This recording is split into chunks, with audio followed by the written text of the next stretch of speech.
Hello मेरे प्यारे बच्चों, क्या हाल चाल। बढ़िया साहब। तो कैसे हो मेरे बब्बर शेर और शेरनियों। आई होप आप सभी एकदम मस्त होंगे और बेहतर तरीके से अपनी तैयारी भी कर रहे होंगे। और आपकी तैयारी में चार चांद लगाने के लिए फिर से हाजिर हैं हम एक मजेदार टॉपिक के साथ। प्यारे बच्चों, आज के इस वीडियो में हम केमिस्ट्री में बात कर लें चैप्टर नंबर आपका 5 से लेकर के 10 तक के 2 नंबर वाले क्वेश्चन को देखेंगे। इसके पहले आपको पता होगा भैया, इसके पहले वाले वीडियो में हमने क्या किया था। इसके पहले के वीडियो में चैप्टर 1 से 5 तक के 2 नंबर वाले क्वेश्चन को देखा है। और आज हम यहां पे चैप्टर नंबर जो 5 से लेकर 10 यानी सेकेंड केमिस्ट्री का निपटारा पूरी तरीके से करने वाले हैं। बहुत सारे बच्चे बोल रहे हैं कि सर ये किस बोर्ड के लिए, तो भैया आपको बार बार बताएं ये यूपी बोर्ड स्पेशल है। ठीक है ना, ये यूपी बोर्ड स्पेशल है। बाकी आप अगर एमपी बोर्ड से हैं, सीजी बोर्ड से हैं, तब भी आप इसको डेफिनेटली पढ़ सकते हैं, क्योंकि ये बहुत सारे टॉपिक यानी पूरे चैप्टर ही आपके मिलते जुलते हैं, तो टॉपिक भी मिलेंगे।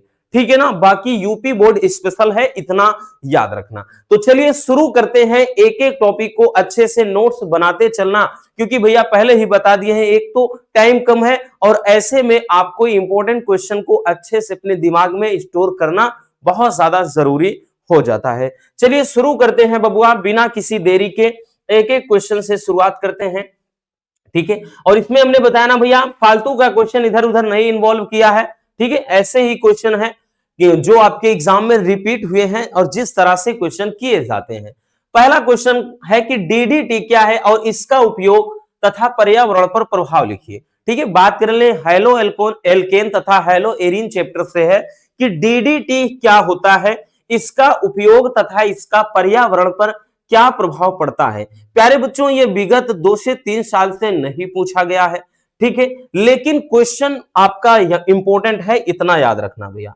ठीक है, मोस्ट इंपॉर्टेंट है, क्योंकि कभी कभार ऐसा होता है ना, हमने इसके पहले भी बताया कि हम जिन चीजों को सोचते हैं यार नहीं आएगा, और अक्सर होता यही है कि एग्जाम में वही क्वेश्चन टपक आता है। और यहां से एक क्वेश्चन ऐसे भी पूछा जाता है कि डीडीटी की संरचना बनाइए, यानी डीडीटी का संरचना सूत्र लिखिए। ठीक है, तो इस तरीके से भी पूछा जाता है। अब देखिए डीडीटी होता क्या है, तो भैया डीडीटी इसका जो पूर्ण नाम यानी पूरा नाम डाइक्लोरो डाइफेनिल ट्राइक्लोरोएथेन, इसका पूर्ण रूप होता है। यानी इसका पूरा नाम क्या होता है, डाइक्लोरो डाइफेनिल ट्राइक्लोरो एथेन होता है। यह एक जैव अपघट्य पदार्थ नहीं होता है, बोले तो नेचर में ये अपघटित जल्दी से नहीं होगा, नेचर के साथ घुलता मिलता नहीं है भैया, अर्थात इसके अवशेष वातावरण में रहते हैं। ठीक है, यानी इसका जो अंश है वातावरण में वो लंबे समय तक बना रहता है, और इसका जो लंबा प्रभाव होता है वो अत्यंत घातक होता है। ठीक है, यह जीवित प्राणियों के लिए अत्यंत विषैला होता है, और इसका उपयोग बात कर ले भैया कीटनाशक के रूप में किया जाता है, लेकिन यह पर्यावरण के लिए अत्यंत घातक है। तो भैया उपयोग में बच्चों तो कीटनाशक के रूप में किया जाता है, लेकिन पर्यावरण पर प्रभाव बहुत बुरा प्रभाव है, क्योंकि हमने बताया ये जल्दी अपघटित नहीं होता है। जैसे भाई छिड़काव कर दिया जाए किसी फसल पर, या फिर कीटनाशक के रूप में जब छिड़काव करते हैं बच्चों, तो ये भाई कीटनाशी के रूप में तो प्रयोग होता है, लेकिन क्या है इसका असर मिट्टी में, अगर ये जैसे पानी के साथ घुल मिल जाएगा तो ये अपघटित नहीं होगा, नष्ट नहीं होगा, ये लंबे समय तक बना रहता है। जैसे ही कोई जीवित प्राणी भाई जिसे पानी में घुल गया, पानी को पिएगा, ठीक है, तो वो क्या है उसके लिए अत्यंत विषैला होगा। यही कारण है कि बहुत सारे देशों में इसे बैन कर दिया गया है, लेकिन फिर भी भारत में ये क्या है भाई प्रचुरता में उपलब्ध हो रहा है। हालांकि बहुत ज्यादा मात्रा में अब बैन ही हो चुका है, देखने को बहुत कम मिलता है। ठीक है, तो इसका संरचना सूत्र भैया, इसका जो संरचना सूत्र होता है प्यारे बच्चों, तो वो भी थोड़ा समझ लेते हैं। इसका जो संरचना सूत्र होता है ना भैया, वो ये होता है, ध्यान से समझना भैया। ठीक है,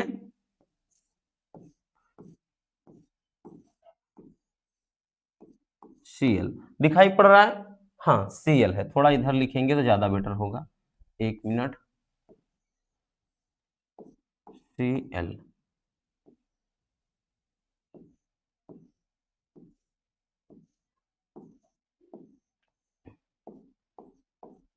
ठीक है, दिख रहा है ना? हाँ। और उसके बाद भैया यहां पे बात कर ले बच्चों, ये एच एक जोड़ देते हैं, उसके बाद CCl3। तो देखिए इसका नाम क्या है, डाई क्लोरो। अब 2 बार क्लोरो है इसलिए डाई क्लोरो। अब भैया डाई फेनिल, ये फेनिल है भैया, फेनिल समूह है, 2 बार है इसलिए डाई फेनिल।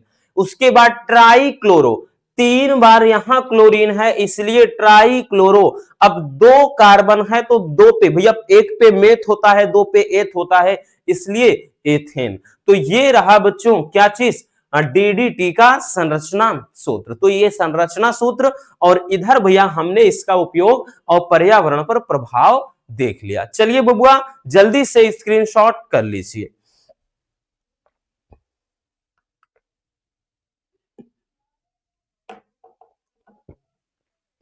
हो गया। चलिए आगे चलते हैं भैया, अगला टॉपिक देखते हैं प्यारे बच्चों। ये भी लंबे टाइम से नहीं पूछा गया है, इसलिए आपको ध्यान देना भैया, ये सारे टॉपिक आपको अच्छे से समझना है। ठीक, फ्रेयान क्या होता है, इसका उपयोग लिखिए। बात कर लें 2022 में, 18 में, 15 में, ठीक है, उसके पहले भी आया है, लेकिन 2022 के बाद 23, 24, 25 यानी 3 साल में नहीं पूछा गया है। ठीक है, इसलिए संभावना और भी ज्यादा हो जाती है। अब फ्रेयान होता क्या है, ठीक है, फ्रेयान किसे कहते हैं प्यारे बच्चों, तो मेथेन व एथेन के क्लोरोफ्लोरो व्युत्पन्न को फ्रेयान कहते हैं। ठीक है, और इसके सूत्र, इसका सूत्र भैया पूछ लेता है, तो इसका जो सूत्र होता है प्यारे बच्चों फ्रेयान का, वो हो जाता है CF2Cl2। ठीक है, इसका सूत्र होता है किसका, फ्रेयान का। तो याद रखना भैया, तो फ्रेयान क्या है, मेथेन व एथेन के क्लोरोफ्लोरो व्युत्पन्न होते हैं। ठीक है, यानी भैया यूं कह लें कि मेथेन व एथेन के क्लोरोफ्लोरो व्युत्पन्न को फ्रेयान कहते हैं। यह एक निरावेशी, असंक्षारक व आसानी से द्रवित होने वाली गैस है। और फ्रेयान 12 का जो उपयोग है भैया, वो रेफ्रिजरेटर वातानुकूलक, बोले तो एसी जिसको कहते हैं, एसी में प्रशीतक के रूप में किया जाता है। ठीक, यानी जो फ्रेयान है भाई, उसका अगर हम नाम देखें, इसका भी नाम अगर पढ़ना चाहें क्या है, हम यूं पढ़ सकते हैं डाई क्लोरो, डाई फ्लोरो, उसके बाद एक कार्बन है मेथेन, तो इसका नाम पढ़ना चाहें डाई क्लोरो, डाई फ्लोरो, मेथेन। ठीक, तो ये CF2Cl2 इसका फार्मूला होता है फ्रेयान का। ठीक है, तो याद रखना भैया, वही चीज कह रहा है कि मेथेन व एथेन के क्लोरोफ्लोरो व्युत्पन्न को फ्रेयान कहते हैं। अब फ्रेयान के द्वारा भैया जो फ्रेयान 12 होता है, इसका उपयोग वातानुकूलक जो होता है, रेफ्रिजरेटर बोले तो या जैसे एसी वगैरह में और फ्रिज वगैरह में जो ठंडक प्रदान करने के लिए जिस गैस का इस्तेमाल किया जाता है, वो गैस फ्रेयान, यानी उसमें फ्रेयान का मिश्रण होता है। ठीक है भैया, आई बात समझ में? तो यहां पर यही क्वेश्चन था कि फ्रेयान क्या है और इसका उपयोग लिखिए। आई बात समझ में बबुआ? चलिए, तो बहुत ज्यादा डिफिकल्ट है ना भैया, क्योंकि 2 नंबर के क्वेश्चन में अपने को इसी तरीके से लिखना है। स्क्रीनशॉट कर लीजिए जल्दी। हो गया, आगे चलते हैं। अब अगला क्वेश्चन क्या है भैया, हमारा नेक्स्ट क्वेश्चन है बबुआ कि कार्बन टेट्राक्लोराइड तथा क्लोरोफार्म का उपयोग लिखिए। यह भी काफी इंपॉर्टेंट क्वेश्चन है इस चैप्टर में, यानी हेलो एल्केन तथा हेलो एरिन में। तो ये क्वेश्चन बात कर ले भैया, 2017 में आया है, 20 में आया है, 22 में और 2025 में भी, यानी अगर हम बात कर लें जो प्रीवियस एग्जाम है उसमें भी आया हुआ है 2025 के अंदर। तो भैया कार्बन टेट्राक्लोराइड बोले तो जिसको बोला जाता है भाई, जिसका फार्मूला होता है CCl4, कार्बन टेट्राक्लोराइड का एक पूछ रहा है और एक क्लोरोफार्म का भैया, तो CHCl3, इन दोनों का उपयोग पूछ रहा है। ठीक है भैया, तो कार्बन टेट्राक्लोराइड और क्लोरोफार्म के उपयोग पूछ रहा है। तो भैया कार्बन टेट्राक्लोराइड के उपयोग की बात कर ले, इसका उपयोग कहां कहां होता है बच्चों, तो पहला अग्निशामक यंत्रों में, बोले तो जो आग बुझाने वाले यंत्र होते हैं उसमें इसका प्रयोग, विलायक के रूप में किया जाता है किसी चीज को घोलने के लिए। ठीक है भैया, अगला है फ्रेयान 12 के निर्माण में, अभी जो हमने फ्रेयान के बारे में पढ़ा उसके निर्माण में भी इसका उपयोग होता है। अब देखेंगे प्यारे बच्चों कि क्लोरोफार्म का उपयोग कहां किया जाता है। तो पहला है शल्य चिकित्सा में निश्चेतक के रूप में, यानी जैसे ऑपरेशन थिएटर वगैरह में क्या होता है, जो शल्य चिकित्सा होता है भैया, उसमें बेहोश करने के लिए, ठीक है, मरीज को बेहोश करने के लिए क्लोरोफार्म का उपयोग किया जाता है। नेक्स्ट है भैया कि रबड़, चर्बी, वसा, आयोडीन आदि के विलायक के रूप में, इनके विलायक के रूप में किया जाता है। अगला है प्रशीतक के रूप में, यानी क्लोरोफार्म का भी उपयोग भैया प्रशीतक के रूप में किया जाता है। ठीक है, तो ये हो जाएगा प्यारे बच्चों उपयोग, ठीक है, जो कि काफी इंपॉर्टेंट है और रेगुलर बेस पे पूछा जाने वाला क्वेश्चन है। तो चलिए बबुआ जल्दी से स्क्रीनशॉट कर लीजिए।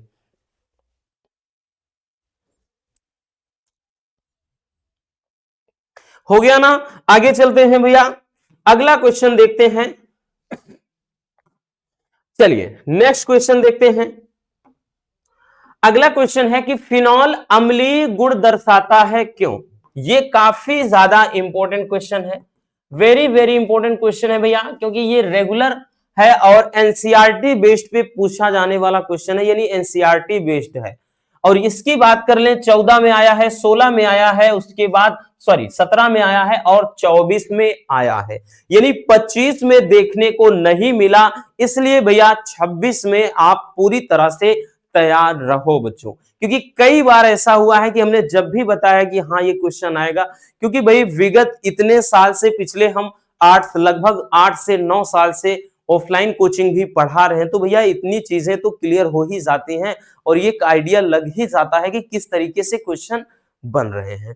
ठीक है, तो इतना याद रखना बच्चों, इग्नोर मत करना बबुआ। तो देखिए फिनॉल की कह रहा है कि प्रकृति जो है अम्लीय होती है, या फिनॉल अम्लीय गुण दर्शाता है, क्या कारण है। ठीक है, अब 2 नंबर वाले में कितना लिखना है, कैसे लिखना है, चलिए बताते हैं बहुत सरल तरीके से, क्योंकि सीधी सी बात है रटाना हमारी फितरत में नहीं। तो देखिए भैया फिनॉल की जो प्रकृति है वो अम्लीय होती है, क्योंकि यह एक प्रोटॉन दान करके फिनॉक्साइड आयन बनाता है, जो अनुनाद के कारण स्थिर होता है, और फिनॉक्साइड आयन की स्थिरता के कारण ही जो फिनॉल को क्या है, ये अम्लीय बनाता है। ठीक, अगर बात कर ले भैया इसको रिएक्शन के माध्यम से समझें, ठीक है, थोड़ा ऐसा समझते हैं, थोड़ा ऐसा समझें कि ये फिनॉल हो गया भैया, ये क्या हो गया, फिनॉल। फिनॉल का फार्मूला क्या होता है, जब बेंजीन के वलय से, ठीक है, हाइड्रोक्सी समूह OH समूह सीधा जुड़ा होता है तो वो फिनॉल कहलाता है। ठीक है, और यहां पे भैया जब इसकी क्रियापन जैसे जल से करा देते हैं H2O से, ठीक है, तो ध्यान देना ये क्या बोल रहा है, बोल रहा है कि फिनॉल की जो प्रकृति है वो अम्लीय होती है, क्योंकि यह एक प्रोटॉन दान कर देता है, यानी इसमें से हाइड्रोजन आयन या यहाँ पे जो हाइड्रोजन आयन है ये इसको दान कर देगा, तो यहां पर फिनॉक्साइड आयन अकेले बच जाएगा। ठीक है, क्या बचेगा बबुआ, तो यहां पर भैया फिनॉक्साइड आयन बच जाएगा। ठीक है, फिनॉक्साइड आयन बचेगा, और उसके बाद भैया यहां पे H3+ और ये O, ठीक है, तो यहां पर ये क्या है, फिनॉक्साइड आयन हो जाता है, ये क्या है, फिनॉक्साइड आयन। ठीक है, और ये स्थिर रहेगा, ठीक है, या ना लिखते हैं ऐसे ही। तो यहां पे ये तो क्या रहा भैया, फिनॉल रहा। तो यहां पर आपको ये रिएक्शन, इस रिएक्शन से पता चल रहा है, क्योंकि हमने बताया ना ये जो H+ है भैया, ये क्या है, एक प्रोटॉन है, ये प्रोटॉन दान कर देता है कौन, फिनॉल। तो यहां पर वही चीज कह रहा है कि फिनॉल की प्रकृति अम्लीय होती है, कारण ये है क्योंकि यह एक प्रोटॉन यानी H जो धन आयन है वो दान करके क्या बनाएगा, फिनॉक्साइड। ठीक है, मतलब फिनॉक्साइड आयन बनाता है, तो यहां पे भैया फिनॉक्साइड आयन लिखा है हमने, और कह रहा है फिनॉक्साइड आयन ये स्थिरता होती है, यानी इसमें ये स्थिर होता है, यही कारण है कि जो फिनॉल की प्रकृति होती है भैया वो अम्लीय होती है। आई बात समझ में बबुआ, तो इसको अच्छे से लिख लेना, नोट कर लेना, क्योंकि 2026 बोर्ड एग्जाम के लिए इंपॉर्टेंट हो, ठीक है ना, स्क्रीनशॉट कर लीजिए।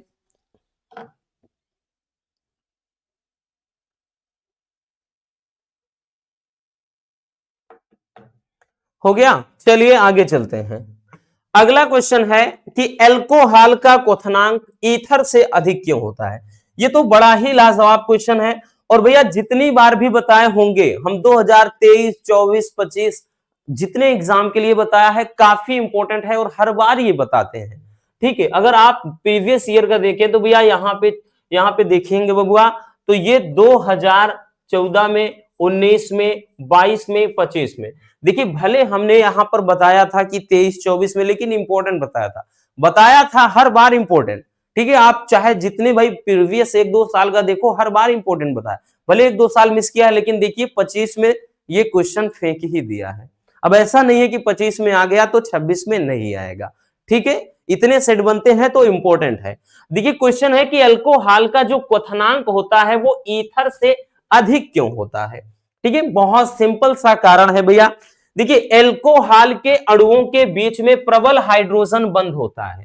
ठीक, देखिए बहुत आपको डीपली नहीं जाना, बस इतना समझना कि एल्कोहल के अणुओं के बीच में प्रबल हाइड्रोजन बंध होता है, जिसके कारण ये आपस में संयोग करके एक विशाल अणु बनाते हैं। क्या बनाते हैं? विशाल अणु। और इनको एक दूसरे से अलग जब करना पड़ता है तो अतिरिक्त ऊष्मा की आवश्यकता होती है, जिसके कारण इनका क्वथनांक बढ़ जाता है।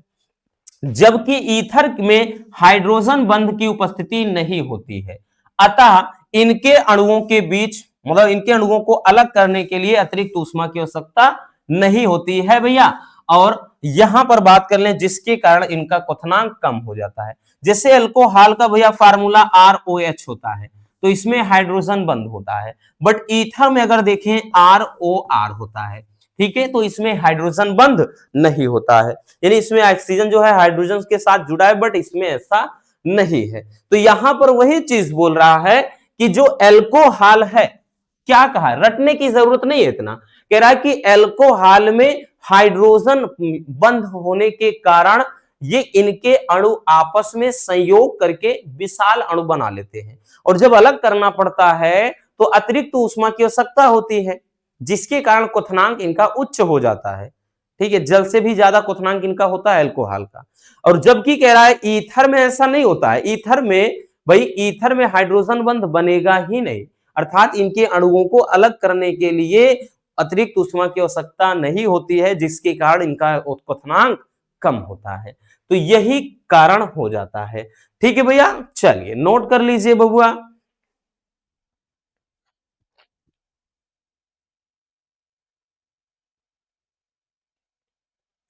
हो गया, आगे चलते हैं। अगला क्वेश्चन भैया, अगला क्वेश्चन देखिए, अब इस क्वेश्चन के बारे में जितना कुछ कहें कम ही है। ठीक है, छाप के रखो, क्वेश्चन टपकेगा, फिक्स है, कोई दो राय नहीं है, क्योंकि भैया ये 100% पूछे जाने वाले क्वेश्चन में ये मतलब शुमार होता है, बेशुमार नहीं शुमार है, शामिल होता है। ठीक है ना, जैसे है ना हर दुआ में तू शामिल, तो यहां पर भैया इसी तरह ये टॉपिक शामिल है इंपॉर्टेंट क्वेश्चन की लिस्ट में। क्वेश्चन है कि टालेन अभिकर्मक क्या है, इसके परीक्षण के उदाहरण का रासायनिक समीकरण लिखिए। तो देखिए भैया इसको तो हम कई बार बताए हैं, वन शॉट में भी बताए हैं, परीक्षण के लिए एक अलग से वीडियो लाए थे, लेकिन हमें उससे कोई मतलब नहीं। ठीक, हम जितनी बार पढ़ेंगे चीजें हमारी हमेशा भैया क्या हो जाएंगी, हम रिपीट करेंगे बार बार, तो हमारी प्रैक्टिस हो जाएगी। तो भैया अगर इस क्वेश्चन की बात कर लें 17 में 18 में, यानी 2017, 2018, 2020, 2022, 2023 से 2024, यूं कह लें कि रेगुलर बेस पे क्वेश्चन पूछा गया है, और 2025 में इस चैप्टर से अलग क्वेश्चन इधर उधर पूछ लिए गए थे, लेकिन इसको नहीं। तो अगर 25 में मिस किया गया है तो 26 में ये मान के चलो भैया संभावना और भी ज्यादा बढ़ जाती है। तो टालेन अभिकर्मक क्या है भैया, आप इसको बखूबी जानते हैं कि सिल्वर नाइट्रेट तथा अमोनियम हाइड्रोक्साइड यानी AgNO3 तथा NH4OH, ठीक है, ये इसका जो मिश्रण होता है, इसके विलयन को ही टालेन अभिकर्मक कहा जाता है। और जब एल्डिहाइड की क्रिया भैया जब टालेन अभिकर्मक से कराते हैं तो रजत दर्पण बनता है। ठीक है, रजत दर्पण बनता है, और इसके द्वारा एल्डिहाइड समूह की उपस्थिति की जांच होती है। बहुविकल्पी में भी कई बार पूछा गया है कि भैया टालिन अभिकर्मक से किस समूह की उपस्थिति की जांच होती है, तो विकल्प दे देगा भैया, याद रखना, ऐसे कीटोन, एल्डिहाइड, एल्कोहल, ठीक है, एमीन, तो याद रखना। तो चलिए इसका हम रिएक्शन देखते हैं, ठीक है। जैसे ये AgNA3 और NH4OH, इसके मिश्रण से टालिन अभिकर्मक बनता है, जिसका फार्मूला होता है Ag2O, ठीक है, फार्मूला Ag2O, और इसी को बोला जाता है भैया टालिन अभिकर्मक, क्योंकि ये पूरा टालिन, इसका मिश्रण टालिन विलयन बनाता है, ठीक है। तो यहां पर हम एल्डिहाइड ले लेते हैं, कोई भी एक एल्डिहाइड, जैसे RCHO, या फिर R की जगह हमने बताया ना, चाहे CH3 या फिर C2H5 ले लीजिए, कुछ भी ले लीजिए, तो ले ही लेते हैं, CH3 ले लिया और CHO, एल्डिहाइड एक ले लिया। इसकी क्रिया हम कराएंगे प्यारे बच्चों किसके साथ, टालिन अभिकर्मक के साथ। जब टालिन अभिकर्मक के साथ करेंगे तो इसको अपन गर्म करते हैं, तो जब इसकी क्रिया कराएंगे तो क्या बन जाएगा, तो भैया रजत दर्पण बनता है। अब Ag2 है, तो भैया यहां से ये जो Ag है 2 है, तो 2Ag, तो भैया पहले ही यहां पे 2Ag है, तो 2Ag निकाल दीजिए। अब बचा क्या है बच्चों, तो CH3C, एक O यहां बचा है, एक O यहां H, तो भैया CH3COOH, तो ये बन जाएगा भैया क्या, इसको बोलते हैं कार्बोक्सिलिक अम्ल। तो ये क्या है भाई, एल्डिहाइड की उपस्थिति की जांच के लिए पता, मतलब की जांच के लिए इसका उपयोग किया जाता है। ये क्या रहा भैया, रजत दर्पण, मेन आपका यही है, रजत दर्पण, ठीक, सीधी सी बात। कि ऐसे भाई पूछा गया है, कई बार पूछा गया है कि एल्डिहाइड का टालिन अभिकर्मक के साथ अभिक्रिया का समीकरण लिखिए, 2025 में ही आया है भैया, ठीक है, याद रखना, वो समीकरण वाले में अलग से आया है, ठीक है, लॉन्ग वाले में। लेकिन इस तरह से जो क्वेश्चन की टालिन अभिकर्मक क्या है, इसके परीक्षण का उदाहरण तो इस तरीके से नहीं आया है, लेकिन आया है 25 में भी ये रिएक्शन, ठीक है भैया। ये आपका एल्डिहाइड, ये टालिन अभिकर्मक हो गया, ठीक है, नाम लिख देते हैं, टालिन अभिकर्मक, ठीक, बाकी ये एल्डिहाइड एक हो जाएगा, ठीक है, एल्डिहाइड। चलिए बाकी ये तो भैया कार्बोक्सिलिक अम्ल है, क्योंकि COOH है तो भैया ये अम्ल होता है कार्बोक्सिलिक, ठीक, नोट कर लीजिए भैया, हो गया। आगे चलते हैं प्यारे बच्चों, अगला टॉपिक क्या है, अगला है भैया फेहलिंग विलयन क्या है। देखिए भैया दो के दोनों क्वेश्चन इंपॉर्टेंट है, वही बात हो गई ना भैया, दो भाई यानी दोनों के दोनों तबाही, तो यहां पर वही है, दो भाई और दोनों तबाही। तो यहां पर सेम उसी तरह का लॉजिक, ये भी 2017 में, 2020 में, 2022 में और 2024 में पूछा गया है, ठीक है। टालिन अभिकर्मक, फेहलिंग विलयन, जैसे होता है ना कि कुछ टॉपिक मिलते जुलते हैं तो उनको क्या करता है, एक साल में दोनों दे दिया, ठीक है, 2 से 3 सेट में, फिर अगले साल मिस कर दिया, फिर अगले साल फिर 2 से 3 या 1-2 सेट में ऐसे ही दे देगा। क्वेश्चन है कि फेहलिंग अभिकर्मक या विलयन करके आ सकता है, कोई दिक्कत ना, क्या है, और एल्डिहाइड की फेहलिंग विलयन या फेहलिंग अभिकर्मक के साथ अभिक्रिया का रासायनिक समीकरण लिखिएगा।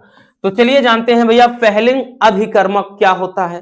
तो फेहलिंग अभिकर्मक एक रासायनिक अभिकर्मक है जिसका फार्मूला CuO है, यानी क्यूप्रिक ऑक्साइड, ठीक है, और इसकी क्रिया एल्डिहाइड के साथ कराने पर क्यूप्रस ऑक्साइड का लाल अवक्षेप प्राप्त होता है, और यह भी क्या करता है, एल्डिहाइड की उपस्थिति का पता लगाता है, ठीक है, एल्डिहाइड की उपस्थिति का पता लगाता है, ठीक। चलिए भैया तो यहां पर इसका भी अपन समीकरण देख लेते हैं। अब क्योंकि यहां पे समीकरण बोला है तो भाई जैसे कोई एल्डिहाइड, अभी जैसे हमने एक एग्जांपल लिया था, सेम वही एग्जांपल ले लेते हैं, कोई बात ना, कोई दिक्कत ना भैया, इससे आपको याद भी रहेगा।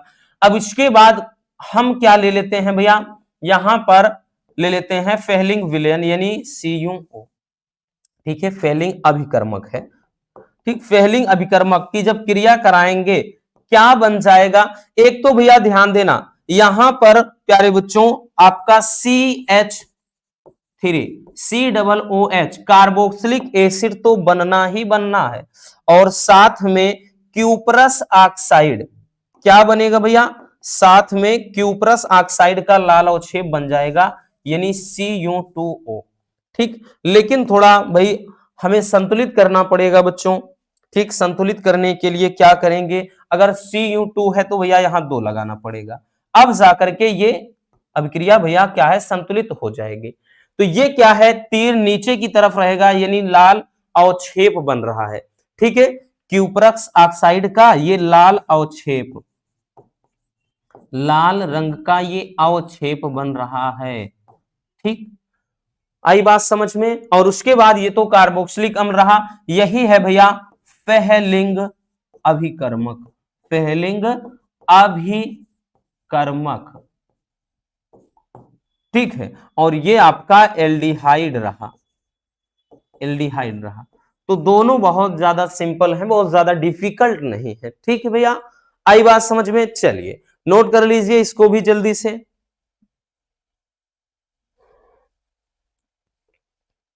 हो गया बबुआ, अगला टॉपिक चलते हैं भैया नेक्स्ट टॉपिक की तरफ।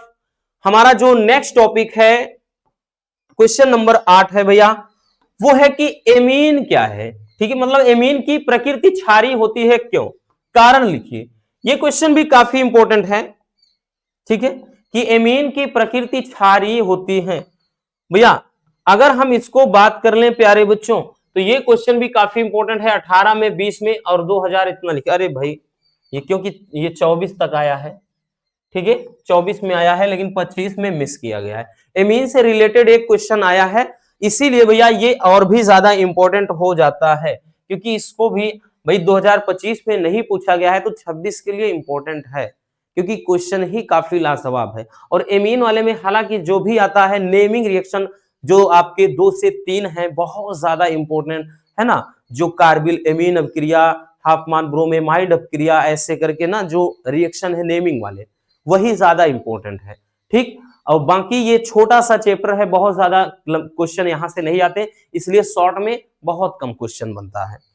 ठीक, तो यहां पे क्वेश्चन अपना है कि एमीन की प्रकृति क्षारीय क्यों होती है, क्या कारण है। तो ध्यान से समझिए भैया, एमीन में नाइट्रोजन परमाणु पर एक एकाकी, एक क्या है, एकाकी इलेक्ट्रॉन युग्म मौजूद होता है, यानी एक इलेक्ट्रॉन युग्म इस देने की क्षमता इसके अंदर होती है।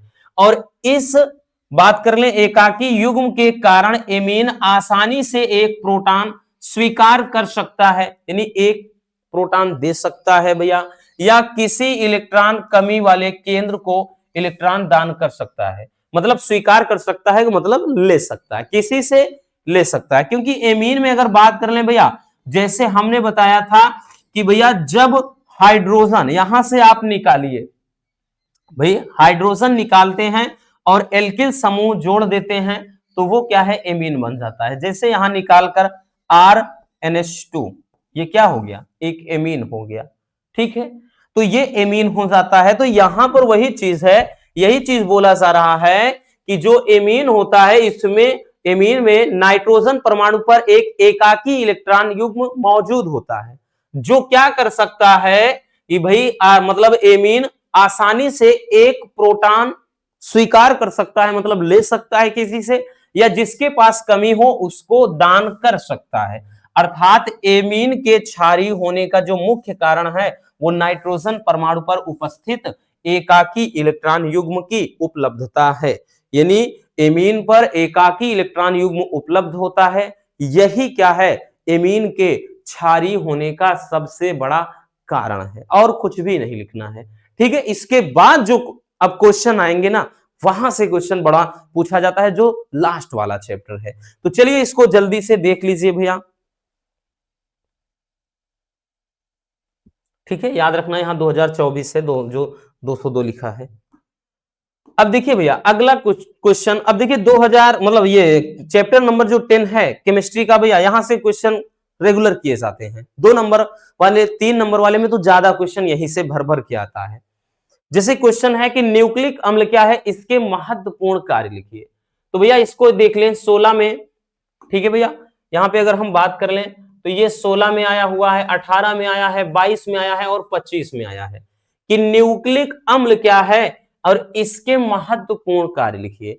अब देखिए भैया, न्यूक्लिक अम्ल होता क्या है पहले जान लेते हैं कि ऐसे यौगिक जो आनुवांशिक सूचनाओं का को परिरक्षित करते हैं, यानी आनुवांशिक सूचनाओं को क्या करते हैं, संजो कर रखे, ठीक है, तथा कोशिकाओं के अंदर एंजाइम संश्लेषण की क्रिया को स्थानांतरित करते हो, यानी एक स्थान से दूसरे स्थान तक पहुंचाते हो, वो न्यूक्लिक अम्ल कहलाते हैं। ठीक है, और ये केंद्रक में उपस्थित होते हैं और सर्वप्रथम इन भाई न्यूक्लिक अम्ल की खोज फ्रेडरिक मेसर नामक, कभी कभार बहुविकल्पी में पूछता है, फ्रेडरिक मेसर नामक, मेस्चर कहीं कहीं लिखा होता है, तो फ्रेडरिक मेसर नामक वैज्ञानिक ने किया था और इसका नाम शुरू में न्यूक्लिन रखा था और बाद में भाई न्यूक्लिन से न्यूक्लिक अम्ल, क्योंकि ये इनकी प्रकृति अम्लीय होती है इसीलिए नाम न्यूक्लिक अम्ल रख दिया गया। अब न्यूक्लिक अम्ल के कार्य क्या होते हैं भैया, ठीक, न्यूक्लिक अम्ल का कार्य क्या होता है, तो न्यूक्लिक अम्ल का कार्य है पहला कि आनुवांशिक सूचनाओं का स्थानांतरण, यानी आनुवांशिक जो सूचनाएं होती हैं एक स्थान से दूसरे स्थान तक पहुंचाने का कार्य। दूसरा है भैया प्रोटीन का संश्लेषण, क्योंकि न्यूक्लिक अम्ल में भैया दो ही होते हैं, एक आरएनए होता है बबुआ, एक डीएनए होता है। ठीक है, आरएनए का प्रमुख कार्य प्रोटीन का संश्लेषण करना, डीएनए का ये आनुवांशिक सूचनाओं का स्थानांतरण। ठीक है, तो ये हो जाएगा भैया न्यूक्लिक अम्ल तथा न्यूक्लिक अम्ल के कार्य। ठीक है, आई बात समझ में, चलिए बबुआ नोट कर लीजिए भैया, जल्दी से स्क्रीनशॉट कर लीजिए।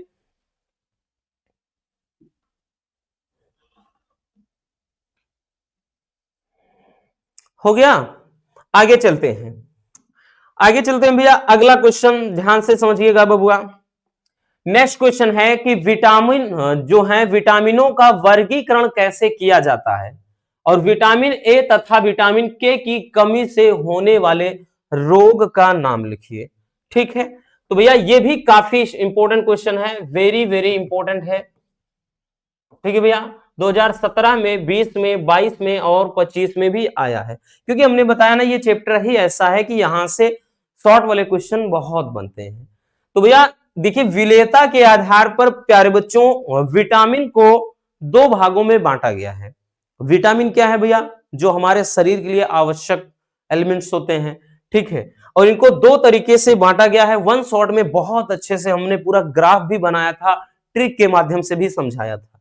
तो विटामिन दो प्रकार के होते हैं, एक जल में घुलनशील विटामिन और एक वसा में। अब जल में घुलनशील जो विटामिन है, विटामिन बी है भैया और विटामिन सी है, आपको याद होगा। ठीक है, बताए थे गई भैंस पानी में, याद है ना। तो वसा में घुलनशील, यानी क्योंकि ये विटामिन जो बी और सी है भैया ये जल में घुलनशील है, यानी जल के माध्यम से ये शरीर से बाहर निकल जाते हैं, यही कारण है कि इनको भैया ऊपर से लेना पड़ता है ना, जैसे खट्टी चीजों में, जैसे अचार वगैरह है तो इनके माध्यम से हमें मिलता रहता है। अब इससे और भाई और इसका प्रमुख घटक बात कर लें, जो बी का होता है, क्या होता है, जैसे बी और सी का, सी का जो बात कर लें सबसे प्रमुख में आंवला वगैरह हो जाता है, नींबू है, संतरा है, ये सभी। ठीक है, अब उसके बाद वसा में घुलनशील जो विटामिन है, बाकी बचे हुए vitamin, vitamin A, vitamin D, A D, vitamin E और विटामिन के, तो ये विटामिन क्या होते हैं भैया, ये वसा में घुलनशील विटामिन होते हैं। ठीक है, तो याद रखना जल में घुलनशील विटामिन और वसा में घुलनशील विटामिन, दो तरह के विटामिन होते हैं। अब यहां पे दो चीजें पूछा है भैया, एक तो पूछा है विटामिन ए की कमी से रोग, दूसरा के की कमी से रोग। तो विटामिन ए की कमी से रोग कौन सा रोग होता है, विटामिन ए की कमी से रोग, और जो दूसरा पूछा है भैया विटामिन के की कमी से रोग। तो भैया विटामिन ए की कमी से रोग जो होता है वो आंखों का धुंधलापन, अंधापन बोले तो जिसको रतौंधी बोलते हैं, क्या बोलते हैं भैया, रतौंधी, यही तो होता है। और जो विटामिन भैया जो के होता है वो क्या होता है, रक्त का थक्का ना बनना, क्या होता है भैया, रक्त का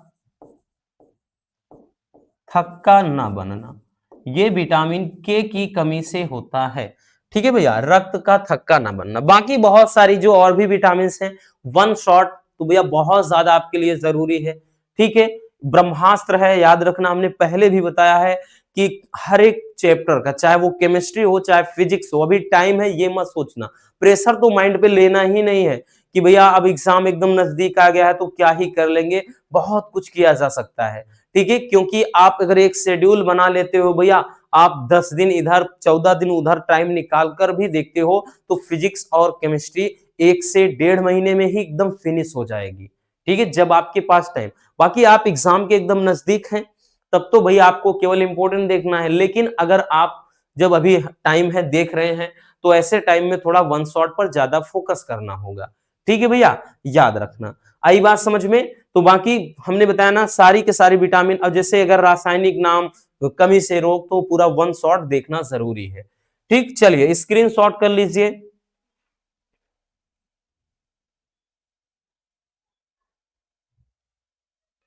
हो गया, आगे चलते हैं। अगला क्वेश्चन है क्वेश्चन नंबर 11। आरएनए में उपस्थित 4 क्षारकों के नाम। भैया आप 4 क्षारक होते ही हैं, इनके नाम पूछा है आरएनए से रिलेटेड। क्वेश्चन ये देखें तो भैया 2016 में, 21 में, 23 में और 2025 में क्वेश्चन पूछा गया है। अब देखिए भैया, हमने अगर आपको याद हो बच्चों तो डीएनए और आरएनए में दोनों में बताए हैं। ठीक है भैया, और डीएनए और आरएनए में, भैया पहले आरएनए में ही अगर पूछा है तो आरएनए के बारे में ही सोचते हैं। तो आरएनए में जो 4 क्षारक हैं कौन कौन सा है भैया? पहला है एडिनिन। ठीक है, उसके बाद प्यारे बच्चों दूसरा क्या है? ग्वानिन। एडेनिन, ग्वानिन, फिर साइटोसिन।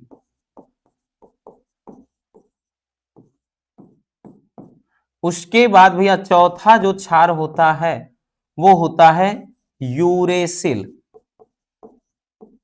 क्या होता है? यूरेसिल। तो एडेनिन, ग्वानिन, साइटोसिन, यूरेसिल, ये 4 क्षार होते हैं किसमें भैया? आरएनए में। और उसके बाद बबुआ यहां पे डीएनए में, भैया हो सकता है डीएनए का पूछ ले, तो अगर डीएनए में कोई आपसे पूछे भैया तो पहला होता है एडेनिन। एडेनिन, देखिए इसमें भैया 3 मिलते जुलते हैं, बस एक में अंतर हो जाता है, बस ग्वानिन दूसरा हो जाता है। और तीसरा तो क्या है भैया? साइटोसिन। साइटोसिन। और जो चौथा होता है भाई, जहां पे यूरेसिल होता है वहीं पे भैया थायमीन हो जाता है। वहीं पे क्या हो जाता है भैया? थायमीन हो जाता है डीएनए में। बाकी मिलते जुलते हैं। 3 ये बहुविकल्पी में बहुत ज्यादा पूछे जाते हैं। तो देखिए 3 क्षार, ऊपर के 3 क्षार जो हैं ये तीनों भैया, ऊपर के तीनों क्षार देखिए ये क्या है? आपस में मिल रहे हैं। अगर अंतर है तो इसमें यूरेसिल आरएनए में और इसमें थायमीन, यही अंतर है। चलिए नोट कर लीजिए, इंपॉर्टेंट है भैया।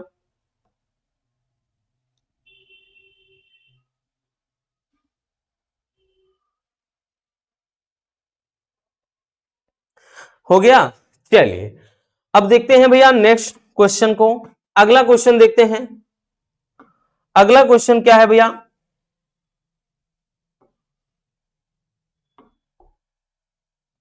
जो क्वेश्चन नंबर 12 है, क्वेश्चन नंबर 12 है कि भैया कि हमारे शरीर में हार्मोन्स की भूमिका का उल्लेख कीजिए। ठीक है, यह कहेगा कि हमारे शरीर में हार्मोन्स का क्या महत्व होता है। ठीक है, तो अब इनका भैया ध्यान देना, ये क्वेश्चन भी काफी ज्यादा इंपॉर्टेंट है 2017 में, 2020 में, 2022 और 24 में, इसलिए वेरी वेरी इंपॉर्टेंट है क्योंकि 25 में तो आया ही नहीं है।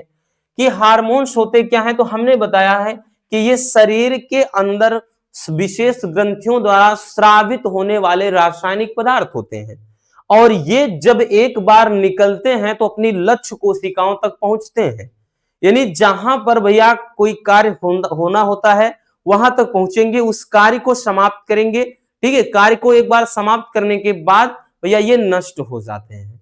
ठीक है, जैसे है नहीं बताया कि भाई किसी भाई आदमी को गुस्सा आती है तो ऑल टाइम वो सारा दिन या फिर यूं कह ले 5 दिन 10 दिन लगातार गुस्सा तो रहेगा नहीं। भाई गुस्सा आया, सेकंडों में गुस्सा शांत भी हो जाएगा।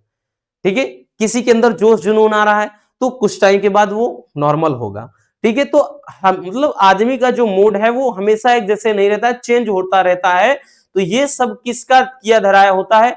हार्मोन्स। किसी के अंदर फीलिंग भाई भावनाएं आ रही है, कोई चीज की प्रेम की भावना है, किसी के अंदर भाई गुस्सा नफरत की भावना है, तो ये सब हार्मोन्स का किया धराया होता है। ठीक है भैया, तो यहां पर ध्यान देना कि हार्मोन्स की क्या भूमिका होती है। तो हार्मोन्स की भूमिका में सबसे पहला है उपापचय, यानी जो उपापचय क्रियाएं होती हैं उनका नियंत्रण करना। ठीक है, इसका काम होता है हार्मोन्स का। दूसरा है वृद्धि व विकास, शरीर की वृद्धि व विकास में हार्मोन्स का, जिसमें हमने बताया ना पिट्यूटरी ग्लैंड्स जो होती है यानी मास्टर ग्रंथि, उसमें से अधिकांश हार्मोन्स वहीं से स्रावित होते हैं जो वृद्धि व विकास का भाई उनमें महत्व बहुत ज्यादा होता है। अगला है भैया, ये जनन को नियंत्रण मतलब नियंत्रण करते हैं। ठीक है, जनन क्रिया को प्रेरित करते हैं। नेक्स्ट है भैया कि मानसिक व शारीरिक स्थिति का नियंत्रण। तो ये सबके सब हार्मोन्स के क्या हो जाते हैं प्यारे बच्चों, मतलब हार्मोन्स की भूमिका या फिर हार्मोन्स के कार्य कह सकते हैं। ठीक है, आई बात समझ में। चलिए बच्चों, अब इसको जल्दी से स्क्रीनशॉट कर लीजिए भैया।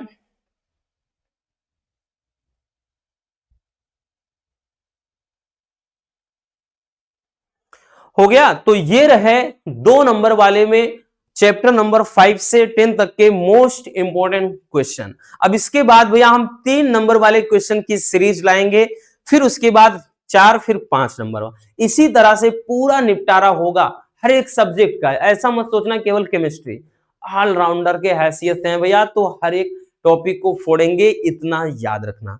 मिलते हैं किसी और ऐसे शानदार टॉपिक के साथ। वीडियो पसंद आई हो तो प्यार से लाइक कर देना, नए हैं तो चैनल को सब्सक्राइब जरूर कर लीजिए। Love you, bye bye, take care. और हाँ, एक प्यारा सा कमेंट बॉक्स में छोड़ के जाइएगा।